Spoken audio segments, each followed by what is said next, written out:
Hola, ¿cómo están? Estamos ya en día jueves, en esta jornada previa también a lo que van a ser las fiestas navideñas, la Nochebuena, la propia Navidad acá en Campus Usach, como es tradicional, lunes y jueves por la 94.5, también en las plataformas de Radio Usach, analizando los temas de actualidad junto a nuestros panelistas, nuestras académicas y académicos de la Universidad de Santiago, y seguimos proyectando un poco lo que ocurrió el fin de semana, lo hicimos el lunes, también queremos hacer ese ejercicio el día de hoy.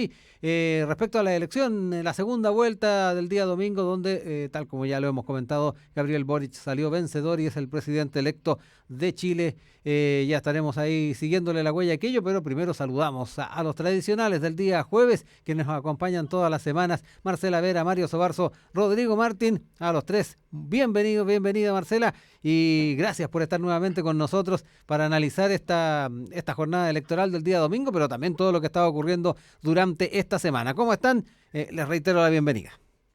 Hola, hola. Hola Marcelo, Mario, hola Rodrigo.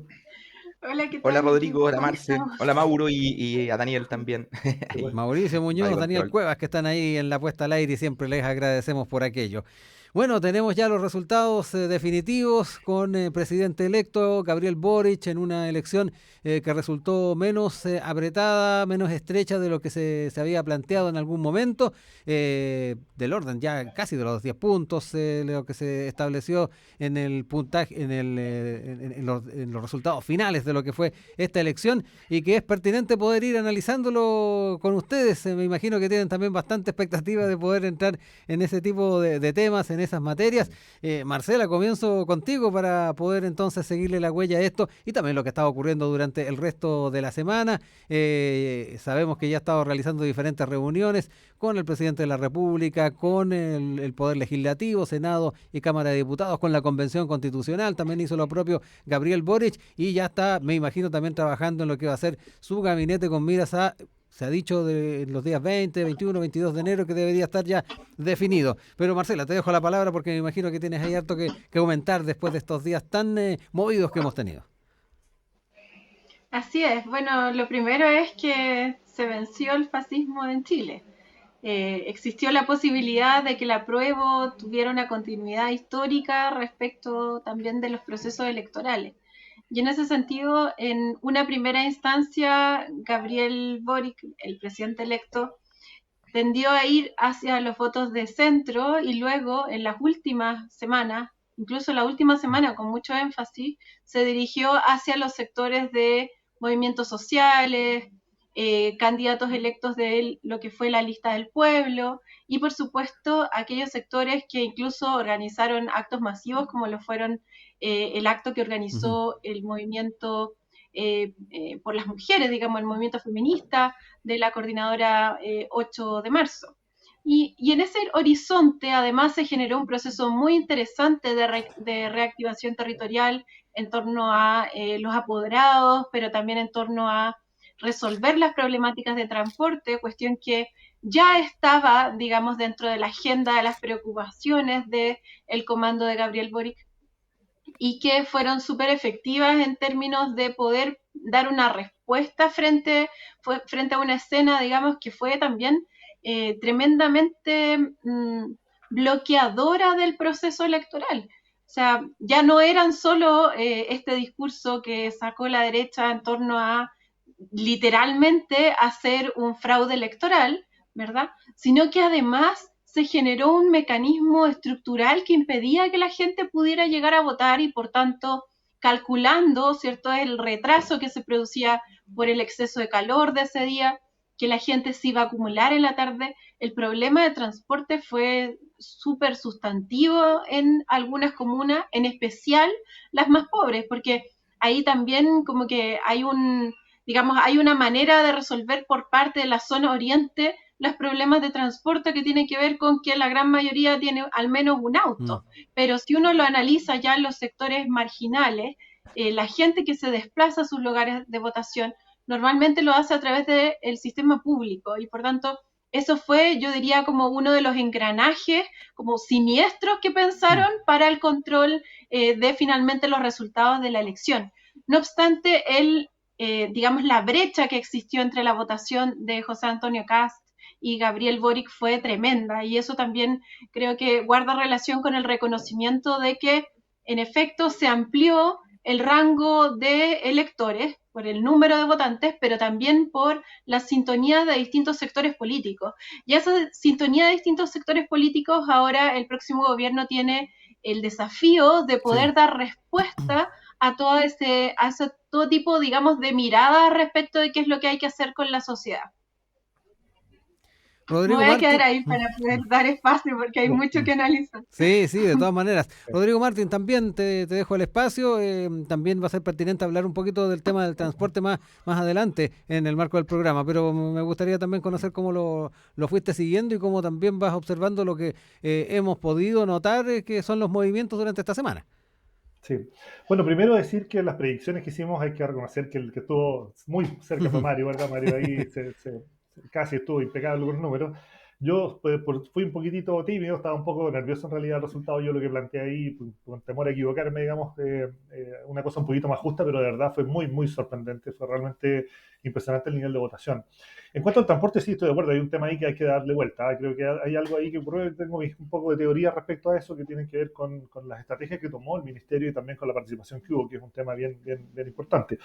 Pero yo creo que es muy bonito lo que está ocurriendo desde ese momento que teníamos antes de elecciones, donde ya lo habíamos comentado, que teníamos esta campaña de segunda vuelta, donde uno empezaba a ver un cierto, ¿cómo decirlo?, una especie de transvestismo ideológico, ¿verdad? Cuando empezaban a decir lo que tenían que decir, y sobre todo en el caso de Kast, que estaba planteando contradicciones rotundas con su primera vuelta, y de una manera que yo estaba realmente preocupado, porque uno podía ver gente mirar, digamos, al candidato Kast abrazado con la doctora Daza, diciendo que su principal prioridad eran las mujeres. Yo decía, pero si hace 5 minutos estaba diciendo totalmente lo contrario. Y tenía pánico de qué tan fuerte iba a ser ese mensaje. A mí me sorprendió mucho el nivel de publicidad también que existió en los días anteriores a la elección, en radio, campañas que yo iba de repente en un auto y escuchaba un discurso de Kast respecto a lo importante que eran las mujeres, las niñas, las abuelas, con un discurso tan obvio en realidad, tratando de desandar lo que ya había dicho en su primera versión de programa. Y estaba muy preocupado de que ocurriera, digamos, que lograra la publicidad y lograra esta campaña feroz que tenían de convencer gente. Y quedé súper contento de que un porcentaje tremendo de votación hayan sido mujeres jóvenes, que hayan incrementado enormemente su votación y hayan incrementado la votación súper conscientes de que lo que estaba diciendo en su segunda parte, digamos, era mentira. Estaba simplemente fingiendo una típica campaña basada en publicidad y en slogans que están tratando de simplemente acomodarse. Y bueno, eso me dejó súper tranquilo. Creo que hubo una reacción mucho más consciente, mucho más clara de la gente. E incluso también decir que me sorprendió este desplome un poco del poder asociado a Parisi, donde estaba todo este discurso, ¿verdad?, de que ese millón de votos él los iba a dirigir y que iba a hacer una especie no sé, guía de todos sus seguidores para lanzarlos en una dirección, y que como no había estado Boric, iba en su programa, digamos, en los Bad Boys, iba a destrozar su programa completo y lo iban a criticar y eso iba a generar un impacto gigantesco. Y es sorprendente porque se desinfló, pero completamente, absolutamente desinflado. En los lugares donde había ganado, ganó Boric. Entonces, ese supuesto poder, digamos, que tenía, que también me resultaba preocupante, porque ya lo habíamos dicho, esta especie de infomercial político que se plantea en estos canales de YouTube, donde se dice tengo la respuesta para todo, ¿verdad? Refleja un cierto grado de inmadurez política. Y creo que después de las votaciones, al hacer este recuento de los grupos de personas y de quienes votaron, creo que a mí me produce una nueva esperanza tremenda en que las mujeres jóvenes reaccionaron muy bien, y los seguidores de Parisi no eran unos borregos ideológicos con una especie de gurú que es parado de pie a un altar, sino que realmente eran gente que votó en su momento por él y que después pensaron de nuevo y reaccionaron. Y esa capacidad de liderarlos y de dirigirlos en una sola dirección que a él le acomodaba no era tan verdad. Y ahora también sorprende las últimas declaraciones donde dice que él no tiene nada en Chile y que solamente lo odia la gente chilena y que él no tiene por qué volver nunca más para acá. Quizá olvidándose que tiene hijos acá y que tiene una ex esposa y tiene pensión pendiente, que sería una responsabilidad importante, pero bueno. Entonces, claro, creo que ese cambio a mí me sorprende mucho. Y ahora, y lo segundo, una vez ya, después de ese día, digamos, cuando vimos los resultados y todos quedamos sorprendidos de una participación gigantesca, que es también algo para abrazar a todo el mundo y felicitarnos como país de que eso sucedió, también una actitud súper correcta, hay que reconocerlo ahora, tener resultados súper rápido, tener reconocimiento también. Sí. Teníamos este miedo, ¿verdad?, de que se iban a impugnar los votos, que íbamos a tener aquí una cosa cercana que iba a generar un nivel de inestabilidad, que íbamos a estar el lunes recién con resultados. Y en realidad fue rapidísimo, fue además súper limpio, súper ordenado, Kast reconoció, ¿verdad? Todo fue relativamente rápido. Claro, de la carrera en cierta medida lo tiró al agua, ¿verdad? Fue el primero que dijo, Claro, estamos mal, la cosa es sí. irremontable y ahí ya todo se desencadenó. Pero bien, yo creo que fue un proceso también extraordinario, un proceso en el cual usualmente como es Chile tenemos procesos muy ordenados, muy correctos y también creo que todos los candidatos estuvieron a la altura, digamos, respondieron bien. Todos los perdedores y ganadores lo hicieron bastante bien, incluso hasta Piñera, ¿verdad?, que hizo su llamada, videollamada, iba a reconocer, todos se portaron a la altura del momento. Y después de eso yo también quiero mencionar algo que me gusta mucho, creo que es el compromiso con el espacio público y con la gente que ha presentado Boric. Creo que, por ejemplo, con llegar y bajarse del auto al evento y saltarse una reja, ¿verdad? Y caminar abrazando a la gente. Esa situación de no tenerle miedo a la gente. Cuando llegó La Moneda, se baja del auto y lo primero que hace es caminar hacia la reja y abrazar gente. Y después pasa de largo la puerta y se va a la otra reja a abrazar gente.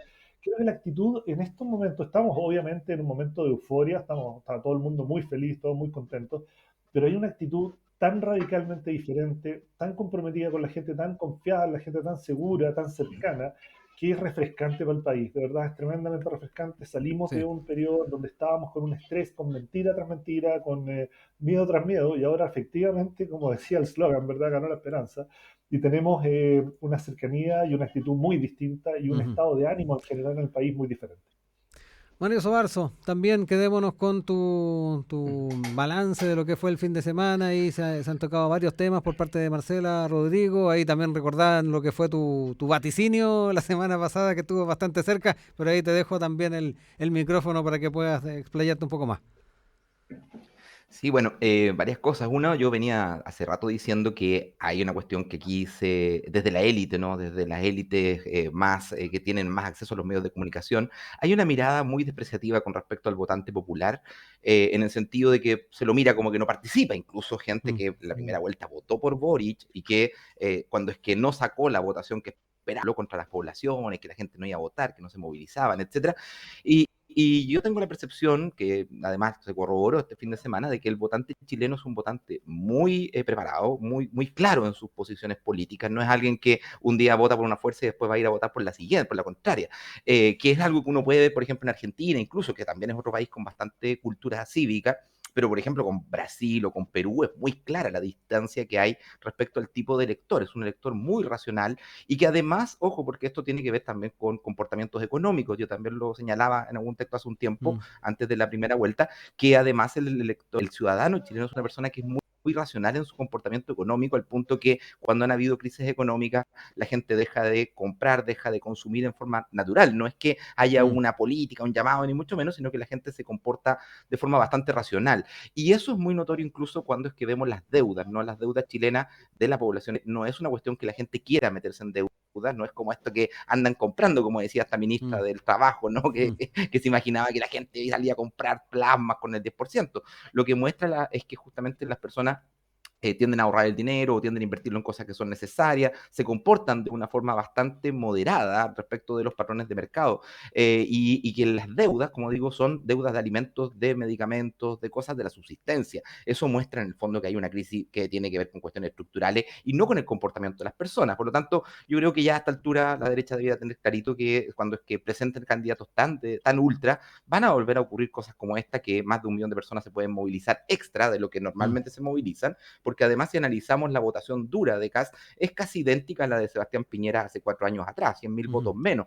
Es una votación de la derecha, ese es el techo de la derecha. No creo que pueda superar ese techo, salvo que, y aquí voy a poner el segundo punto, que es algo que decía Marcela, yo ahora sí que me preocupa la ultraderecha, ahora sí que ya me empieza a preocupar el fascismo. Creo que el fascismo nace no cuando es que es derrotado electoralmente, que es una época en la que tiende a transmutarse, tiende a mostrarse con caras más amables. El fascismo sale justamente cuando hay propuestas como la de Boric, como la de Allende en su momento, o como en la época de los frentes populares, ¿no? Que nacen para enfrentar justamente el fascismo y a una fuerza que es extraparlamentaria, que no le interesa la política, que si usa la política como lo hacía con Fonmarés en la década de los 40, de los 30, o lo usa justamente a la política, pero lo que le interesa justamente es una cuestión que va por fuera. Y esto es muy notorio con los grupos de ultraderecha que sí han aparecido y que, eso es mi gran temor, van a exacerbar justamente el enfrentamiento en las calles con lo que está ocurriendo hoy día con la Convención Constituyente, con la capacidad de recuperación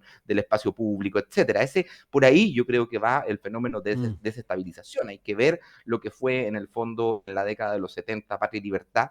A mí no me extrañaría hoy día que tuviéramos justamente una capacidad de nuclear esas fuerzas de ultraderecha detrás, aunque todavía, como dice Julio Cortés, hay un archipiélago de esas fuerzas, pero que en algún momento enfrentado a un gobierno puedan organizarse. Y lo tercero que me parece también interesante, bueno, lo vamos a ver después, que es la descomposición de la ultraderecha, que también yo he señalado que cuando es que la ultraderecha sigue esta estrategia de cruzada, ¿no? De querer convencernos a todos de que estamos todos equivocados, de que la estrategia es más educación privada, que es más salud privada, y que todos los demás están equivocados, la derecha se pega contra un muro y le ha tocado eso 3 veces en la historia, hasta la tercera vez que le toca, y lo peor de todo, porque esta cuestión además es muy sorprendente, ¿no? Porque lo sabían en el primer plebiscito, lo supieron en la convencional, lo habían vivido, y así todo, no hicieron ningún cambio político. La derecha siguió con la misma estructura política, siguió con el mismo discurso, siguió exactamente igual, a pesar de saber que venían derrotados, y hoy día tienen ya la final, que, como digo, es la derrota de la cruzada y los inocentes de Punta Peuco, porque creyeron que poniendo a los inocentes de Peuco, la gente se iba a plegar a ellos, y fue la reacción exactamente contraria.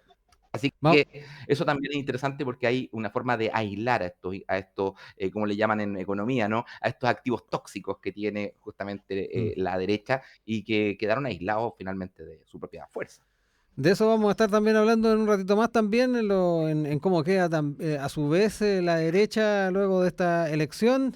Antes vamos a escuchar un poco de música, vamos a ir con Vance Joy, Riptide, y ya estamos ya de regreso acá en Campus USACH.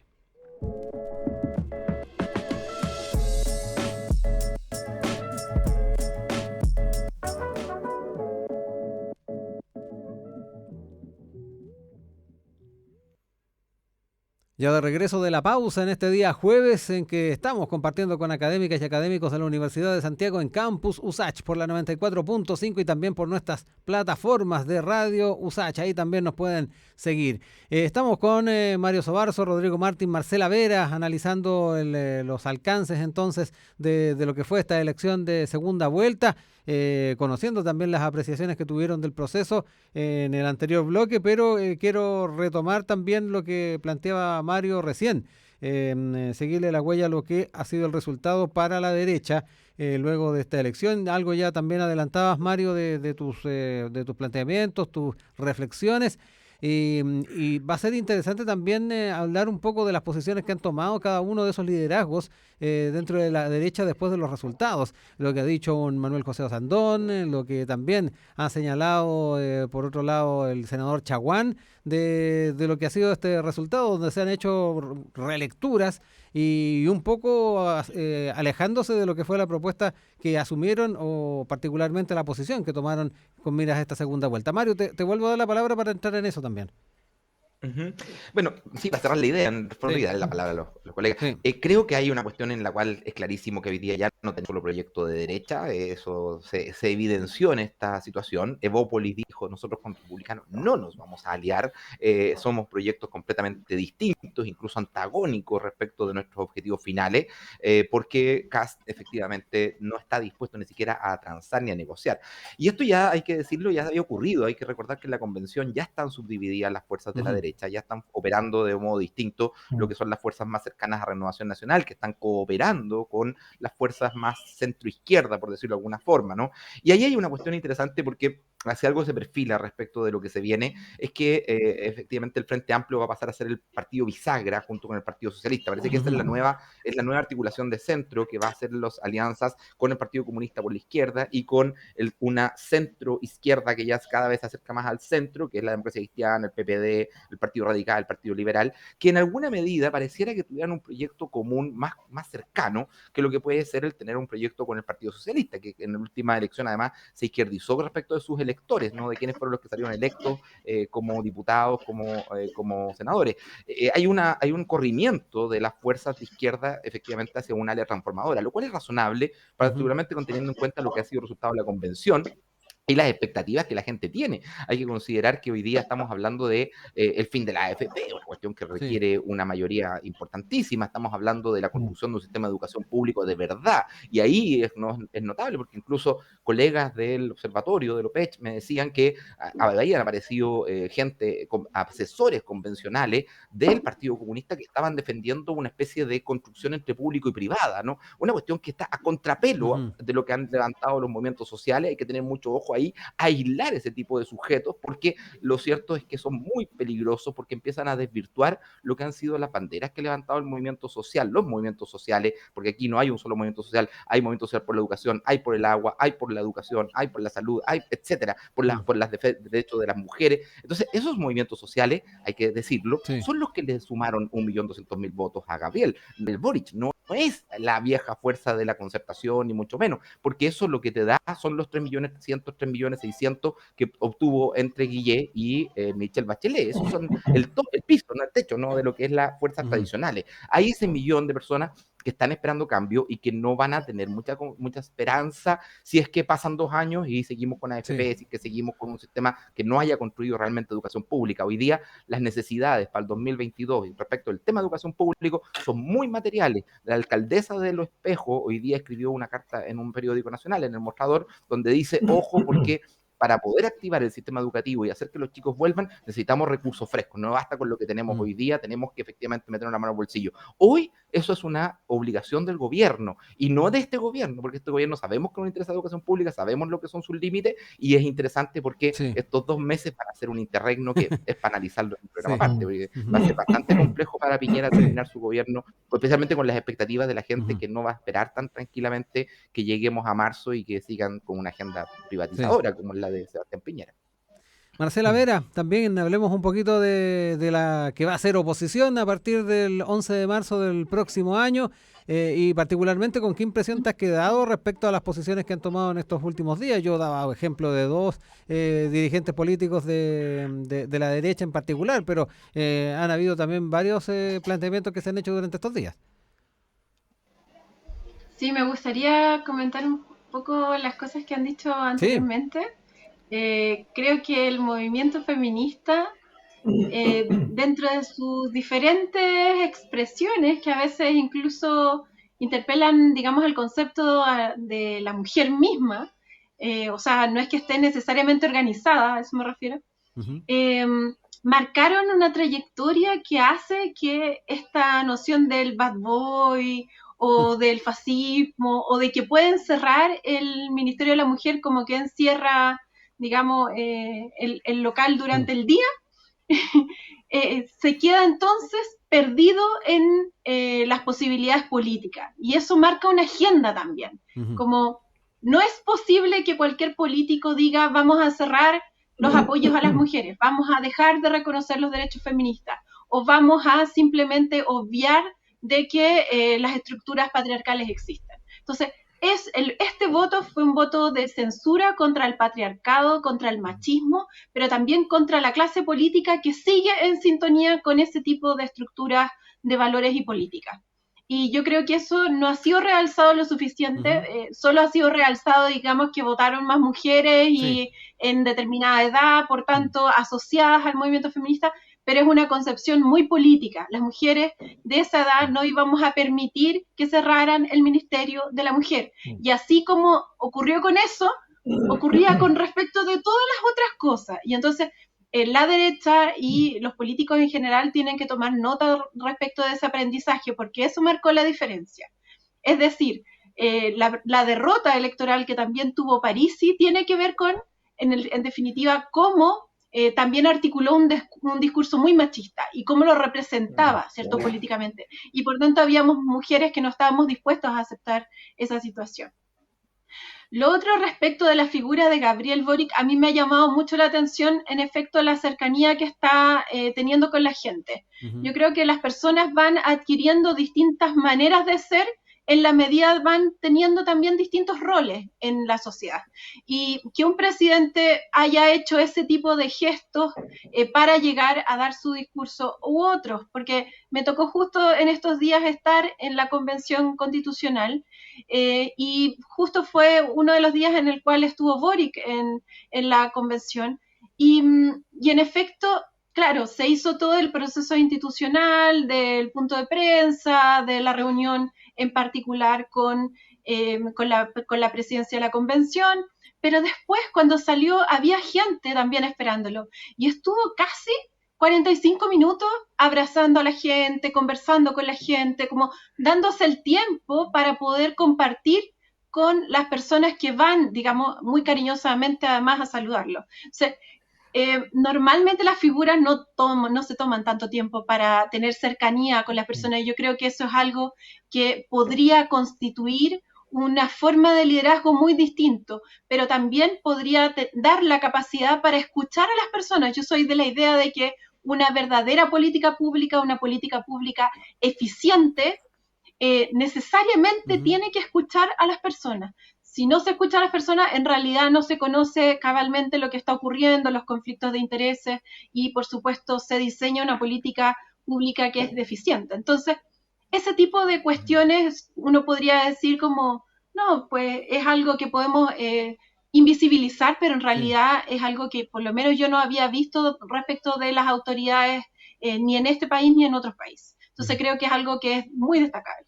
Y por otra parte, respecto del tema de la oposición, en efecto, comparto la opinión que marcaba Mario en relación a que la derecha se quedó sin proyecto político y es muy claro, o sea, su proyecto político era revivir la dictadura en una versión aún más radicalizada. Entonces, por supuesto que eso, digamos, atenta contra el mismo proceso de desarrollo que ha ido teniendo Chile en relación a los ámbitos políticos, económicos, culturales. Entonces, es muy importante como pensar también cómo se va a expresar la derecha. La derecha debería tener un proceso de reflexión. Debería pensar cómo vamos a generar un país desarrollado y cómo vamos a salir de esta situación estructural. Si finalmente a las empresas también la afecta. Y eso parte por una lectura que no es solo crítica, que uno la vio, digamos, cuando estaba ocurriendo la revuelta popular o el estallido social, pero que sin embargo no tuvo una continuidad adecuada para poder generar un proyecto que involucrara ese tipo de transformaciones. Y es porque básicamente en Chile, en los años 20, uno podría encontrar semillas del debate de cómo desarrollar nuestro país. En el 40, cuando se creó la Corfo y fue una opinión transversal, ya marcó la agenda de cómo generar ese proceso. Y eso no era solo de un sector político, sino que en efecto había una unidad en torno a ese tipo de objetivos. Yo creo que es muy importante que la derecha vuelva a repensar que el mercado finalmente no está dando solución ni siquiera para el fomento de sus propias empresas, porque lo que están haciendo es lucrar, ¿cierto? Es usurpar recursos de las personas para poder sobrevivir, y eso no es adecuado, o sea, eso no es realmente un sistema que uno pueda decir que siquiera es autónomo. Entonces, es muy importante que pensemos en esa orientación de manera de poder trazar una trayectoria conjunta distinta también. Rodrigo Martín, también ahí te dejo la opción para entrar tanto en lo que se observa con la derecha, pero también si que quieres comentar algo de lo que ha sido planteado tanto por Marcela como Mario. Sí, no, pero primero respecto al tema de la oposición, yo creo que la oposición de la derecha hoy en día va a estar en un momento tremendamente complicado porque quemó todos sus puentes por una especie como de líder que era la esperanza, digamos, de salvarse, y se dieron cuenta que ya no les sirve. Y mencionábamos el otro día de que la derecha en general tiene este fin utilitario, súper pragmático, súper práctico, ¿verdad? De simplemente buscar el triunfo y el éxito del control. En realidad tiene una especie como de estructura de base que es asegurar el poder. Eso es lo que busca siempre, de la manera que sea, digamos, tener el control del poder sobre el país.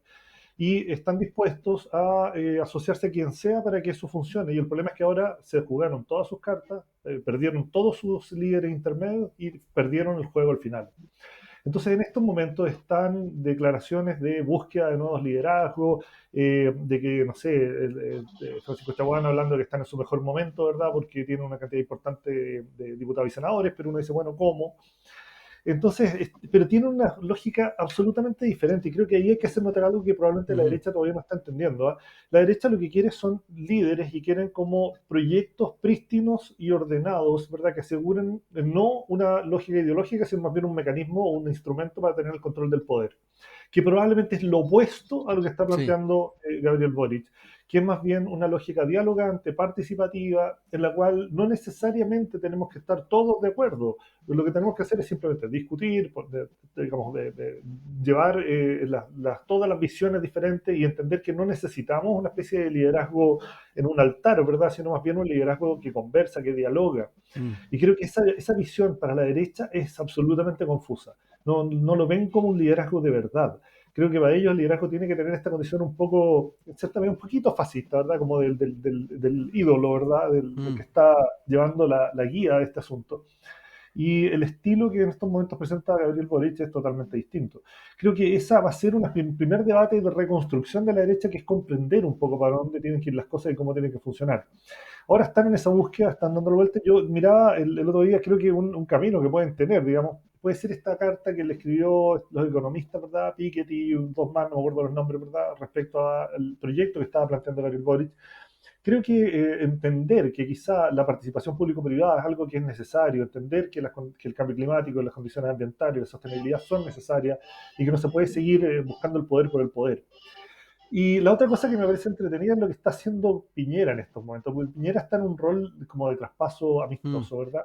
Pero como apurando ciertas cosas y tratando de asegurar ciertas cosas. Y yo creo que, por ejemplo, esta solicitud de que haya una información pronta del ministro de Hacienda, ¿verdad? Que tengamos claridad de los equipos, que cómo hacer, ¿verdad? Para asegurar el tema de estabilidad, que también yo creo que una presión innecesaria, o sea, no tiene ningún sentido que alguien tenga que tener definido su equipo antes que cualquier otro presidente anterior, ¿verdad? Y eso es también un mecanismo como de negociación y de traspaso, de transición, que les permite asegurar igual ciertas cosas a pesar de haber perdido. Es como que van a poner a alguien, pero pongan a alguien que me asegure tranquilidad, que esto sea calmado, ¿verdad? Que lo hagamos de a poco. Y está en un mecanismo como de control. Yo creo que está en una situación tremendamente compleja la derecha. Va a tener que hacer una evolución como de estado mental o de posición respecto a lo que es la sociedad para poder reinsertarse de nuevo dentro del proceso. Pero también tendría un cuidado con algo, ¿eh? Yo creo que hay que mirar la película general también con cierta moderación. Yo entiendo lo que plantea Marcela, ¿verdad? Yo creo que hay una reacción muy clara a las posturas radicales que tenía Kast, pero eso no necesariamente asegura que exista un acuerdo en el otro lado. Yo creo que hay un componente dual aquí. Aquí hay una reacción, porque en el fondo el millón de personas que votaron está justificado en cierta medida por la propuesta de Boric y también en cierta medida por la de Kast. Porque hay gente que se levantó y porque estaban sinceramente preocupados. Había gente que estaba asustada. Hay gente que decía, esto que nos están planteando no puede ocurrir, ¿verdad? No podemos caer de nuevo en un fascismo. Entonces hay gente que también participó y que le está dando el respaldo y lo está transformando en el presidente con la mejor votación de la historia, pero eso tiene la ventaja de haber sido contra Kast, ¿verdad? Porque contra Kast es muy fácil reaccionar, ¿verdad? La gente ahí que tenía cierto sentido común, ¿verdad? Empezó a ver ahí un peligro para el país en general. Entonces creo que hay una reacción muy fuerte, más fuerte incluso de lo que era esencialmente el programa propio de Boric. Entonces hay que medir ahora qué es lo que pasa a continuación y creo que por los dos lados hay que hacer balance. Sí. Vamos a ir a una canción, volvemos ya con el último bloque acá en Campus USACH con Mario Sobarzo, Marcela Vera y Rodrigo Martín. Vamos a escuchar lo que trae Cristianes, Mírame solo una vez y ya estamos ya de vuelta con ustedes.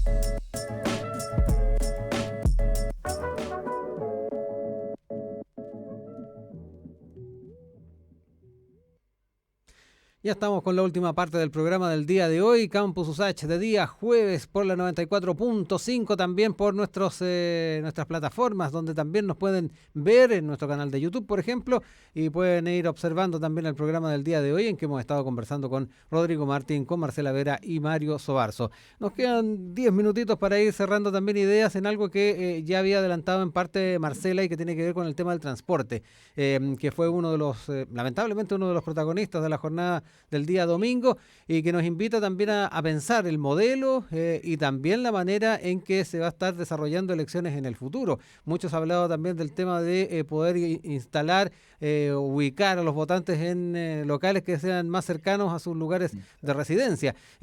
Rodrigo, entro contigo, aprovechando bien el tiempo, tenemos 10 minutos Sí, para ya. analizar también ese aspecto. No, muy preciso. Mira, yo creo que una de las cosas que pasó de estas votaciones respecto al tema del transporte hay que mirarlo con cuidado. Yo, cuando empezó a aparecer digamos, este tema de que podía haber una especie de boicot, ¿verdad? Salió la ministra un poco tarde, digamos, a explicar que estaba planteando un día casi normal de semana en términos de transporte y mostró esta pantalla llena de puntitos de luz donde estaban Sí. los diversos buses. Y a decir que efectivamente si uno lo miraba, veía todos los buses, pero también veía buses que estaban estacionados, ¿verdad? Buses que estaban no circulando y también buses que estaban en tránsito. Entonces, en realidad, efectivamente, según números que conseguí con conocidos, teníamos como un 41% de los buses operativos en el fin de semana, 41% de un día de semana normal, que obviamente es más que un domingo normal, pero es tener un domingo normal, y lo que había planteado la ministra es que iba a ser casi un día de semana normal, y estábamos ni siquiera en la mitad. Por lo tanto, efectivamente había una carga baja. Pero yo creo que esto hay que mirarlo con cuidado porque también se cruzó con un incremento de la participación y un incremento de la participación especialmente en comunas que dependen del transporte público. Así que fue una especie de tormenta perfecta. Yo creo que hay por una parte una cierta negligencia, hay algo que fue como dejar de cumplir con lo que se había planteado, con la esperanza de que hubiera una participación baja. Y creo que eso es lo que se trasluce en lo que ellos pensaron. Dijeron, dejemos 41% buses Sí. y total, no va a ir tanta gente a votar. Y no se lo esperaban, no se lo imaginaban, de hecho. Yo creo que no No lo lo vieron pensaban. venir de nuevo. Sí, de nuevo, para variar. Entonces creo que ahí hay un punto. Pero, y creo que es válido hacer las acusaciones que se tengan que hacer contra la ministra, porque creo que ella planteó de base en su postura, en su plan de reacción al transporte de ese día, una suposición de baja participación, lo cual es un error. Uno tiene que plantearse en todos los escenarios y, claro, era un escenario que les parecía positivo. Ahora, decir algo de eso. La derecha, mientras menos gente participa, más posibilidades tiene de ganar en este país, algo lógico, ¿verdad? Y hay cosas de inequidad que tienen que ser resueltas. Me acuerdo que hace poquitito apareció un aviso, ¿verdad?, de que se instaló una heladería en La Pintana, ¿verdad? Que había una heladería y dicen, ah, una heladería, pero ¿qué implica eso? Bueno, resulta que en realidad en la comuna no hay ninguna heladería y tampoco no había ninguna farmacia. Entonces tenemos un tema de distribución inequitativa gigantesca en esta ciudad, donde hay grandes sectores de la población que no tienen acceso a equipamiento mínimo y con mayor razón aún los hacen moverse, digamos, para votar, lo cual es un mecanismo también de censura y de segregación. La ley que ya está aprobada para hacer que la gente vaya al local de votación más cercano es un gesto de equidad tremendo, es tremendo, porque va a producir acceso caminando o en bicicleta a votar, a poder opinar respecto a la política y no estar discriminado por un método de transporte.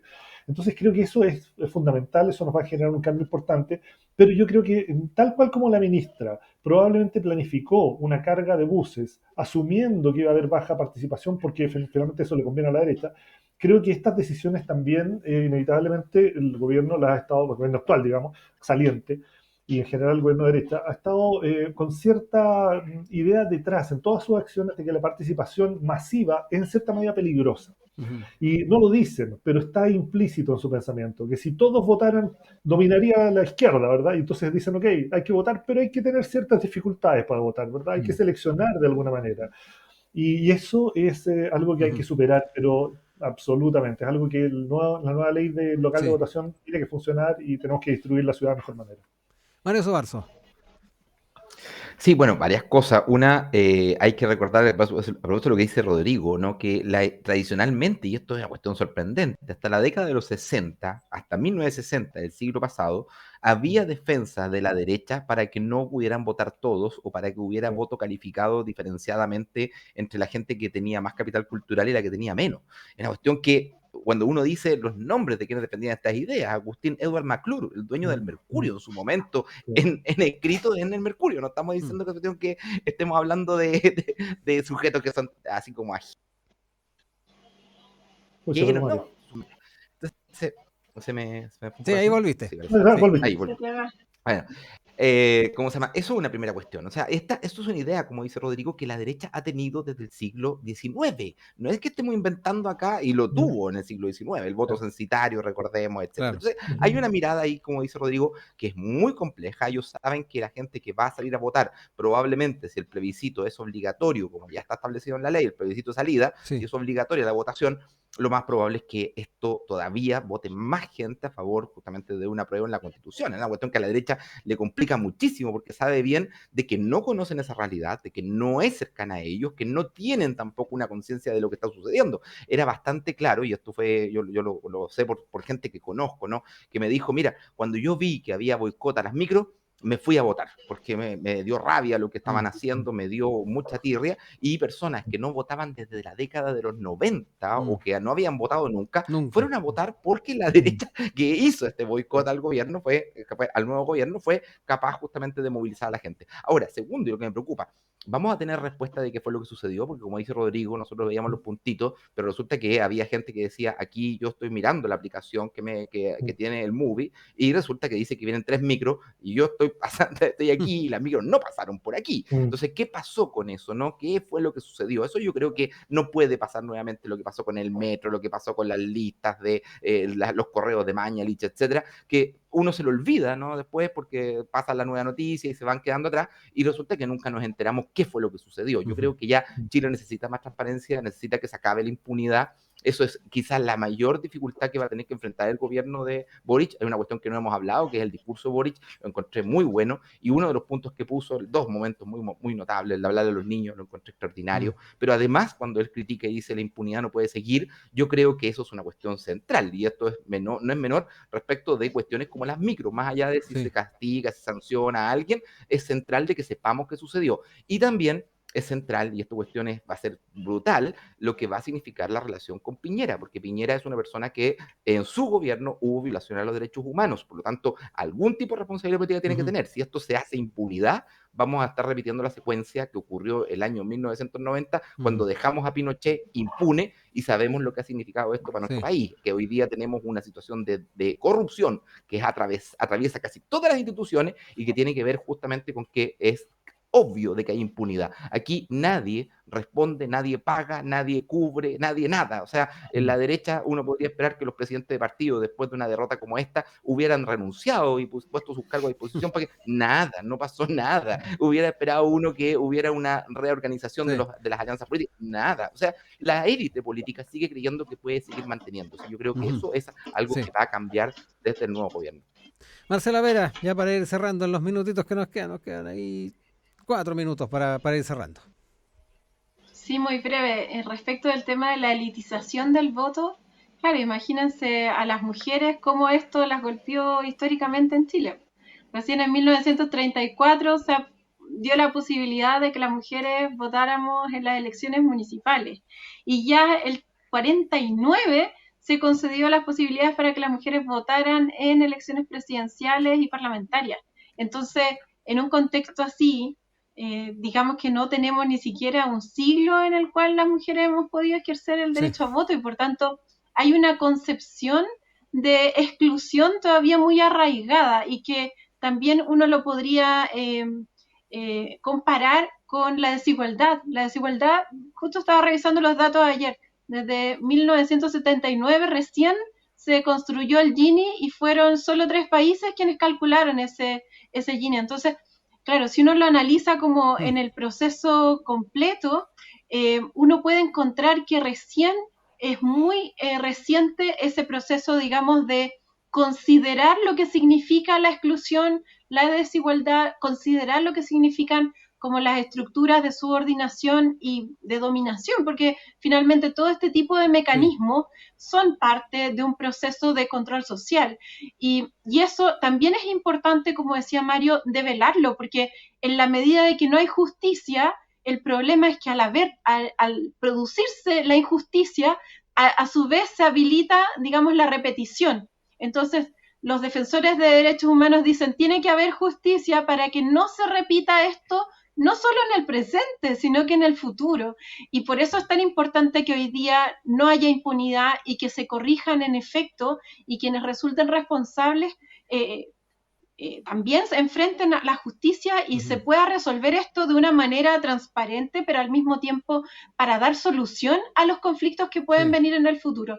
Entonces, ese elemento va a ser sustantivo para poder generar como un horizonte en donde se sienten las bases. Y por último, el otro elemento es la fiscalización. Si el próximo gobierno fiscaliza tempranamente las acciones que cometieron los gobiernos anteriores, va a tener la suficiente información para poder detener cualquier campaña de contrainformación, cualquier campaña de noticias falsas. Eso lo vamos a obtener solo en la medida que cuenten realmente cómo se estaban calculando los indicadores, qué es lo que había detrás, cuáles eran los contratos que no correspondían, los sobreprecios que se pagaban, y ahí hay un conjunto de información en que la población todavía no puede acceder, pero que va a ser muy importante para que la derecha y sobre todo la ultraderecha no siga avanzando en términos de legitimación en la opinión pública. Bueno, Marcela, Rodrigo, Mario, muchas gracias por haber estado hoy día con nosotros. Me imagino que también estaban con bastante expectativa de poder estar en el programa de hoy para poder analizar lo que pasó el fin de semana. Quiero ahí dejarlos invitadísimos para que la próxima semana estemos de nuevo, ya con la última semana del año, último programa de la temporada, además, para hacer estos balances de un año que ha sido bien acontecido y que va a ser bien pertinente el poder analizarlo dentro de las posibilidades que nos permite el tiempo. Así que un gran abrazo para los tres, que pasen excelentes fiestas navideñas y nos estamos reencontrando la otra semana. Sí, pues feliz Navidad a todos, Mario, Marcela y Rodrigo. Un abrazo y un gusto estar con ustedes y compartir. Igualmente, un abrazo, mucho que estén cariño muy bien. Y pasen muchas felices fiestas. Exactamente, igualmente para ustedes tres. También para Mauricio Muñoz, Daniel Cuevas, que han estado con nosotros en la puesta al aire. Nosotros ya cerramos el programa del día de hoy, agradeciendo la sintonía y esperando ya encontrarnos con ustedes la próxima semana para terminar también el año. Nos vamos con Dua Lipa, Levitating y hasta el próximo Campus Usach junto a ustedes.